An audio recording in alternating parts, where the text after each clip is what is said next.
Mabuti na lang. Sinunod ko ang payo ng aking mga magulang na huwag ako masyado mag-iinom ng kape dahil masama sa aking kutis. Disin sana hindi ganito ang aking kutis. Kutis porcelana!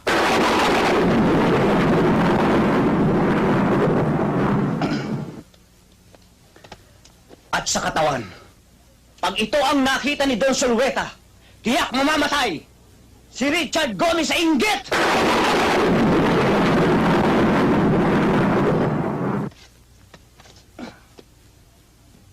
At kapag naka-profile, anong sinabi ni Gabi Concepcion? Kaya please lang, huwag kang masyado magdidikit sa babae at baka mapikot ka. Dahil sa totoo lang, ikaw ang pinakamagandang lalaki sa balat ng lupa. Hayop ka talaga! Ang ganda mong lalaki!